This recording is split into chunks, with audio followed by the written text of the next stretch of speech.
मित्रांनो, अजून 2च दिवस झालेत युद्ध थांबून आणि सराफा बाजारात असा मोठा धक्का बसलाय की गुंतवणूकदार सुद्धा थक्क झालेत. कालपर्यंत सोनं उच्चांकावर होतं, पण आज अचानक भावात मोठी घसरण. काय चाललंय नेमकं? ही फक्त तात्पुरती घसरण आहे का मोठा बदल होणार आहे? आणि सर्वात मोठा प्रश्न, आता सोनं घ्यायचं का थांबायचं? पुढच्या काही दिवसांत भाव पुन्हा वाढणार का आणखी कोसळणार? 10 एप्रिलच्या सकाळीच मुंबई, दिल्ली, पुणे अशा मोठ्या शहरांमध्ये सोन्याचे दर घसरलेत, तर दुसरीकडे चांदीने तर आणखी मोठी उडी घेतली होती आणि आता तीही घसरतीये. हे सगळं का होतंय? इराण आणि अमेरिकेच्या युद्धविरामाचा खरंच बाजारावर किती परिणाम झाला? आजच्या या व्हिडिओमध्ये आपण पाहणार आहोत आजचे लेटेस्ट सोनं चांदीचे भाव, अचानक घसरणीमागचं खरं कारण आणि पुढे काय होणार याचा अंदाज.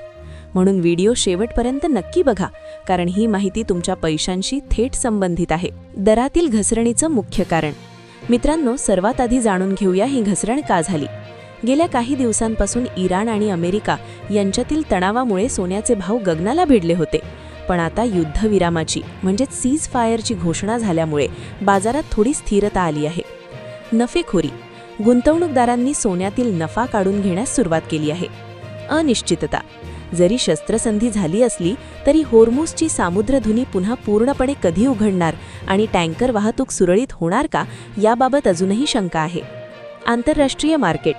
जागतिक बाजारात सोन्याचा स्पॉट भाव सध्या $4789.67 प्रति अंश इतका खाली आला आहे. प्रमुख शहरांमधील सोन्याचे दर. आता पाहूया आजचे ताजे दर. दिल्लीच्या तुलनेत मुंबईत सोनं 150 रुपयांनी स्वस्त आहे. शहर 22 कॅरेट 10 ग्राम 1,38,840 रुपये. 24 कॅरेट 10 ग्राम 1,51,470 रुपये.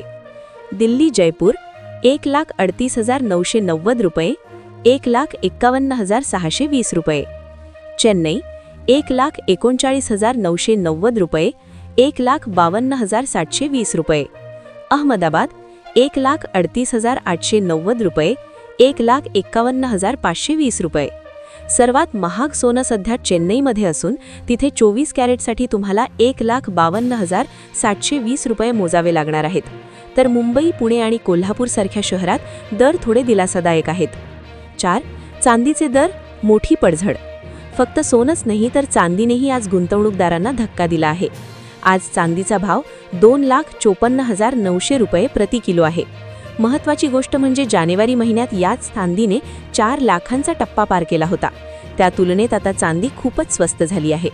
दिल्ली सराफा बाजारात तर एकाच दिवसात मोठी घसरण पाहायला मिळाली होती. 5. तज्ज्ञांचा सल्ला आणि निष्कर्ष. तर मित्रांनो, आता प्रश्न असा येतो की सोनं खरेदी करण्याची हीच योग्य वेळ आहे का? तज्ज्ञांच्या मते जोपर्यंत जागतिक परिस्थिती पूर्णपणे शांत होत नाही तोपर्यंत दरात चढ उतार सुरूच राहतील. पण उच्चांकाच्या तुलनेत सध्या दर कमी झाल्यामुळे जे लग्नसराईसाठी किंवा गुंतवणुकीसाठी सोनं घेऊ इच्छितात त्यांच्यासाठी ही एक चांगली संधी असू शकते. तुम्हाला काय वाटतं? सोन्याचे भाव अजून कमी होतील का? कमेंटमध्ये नक्की सांगा. जर तुम्हाला ही माहिती आवडली असेल तर व्हिडिओला लाईक करा, तुमच्या मित्रांना शेअर करा आणि अशाच ताज्या अपडेट्ससाठी आपल्या चॅनलला सबस्क्राईब करायला विसरू नका. धन्यवाद.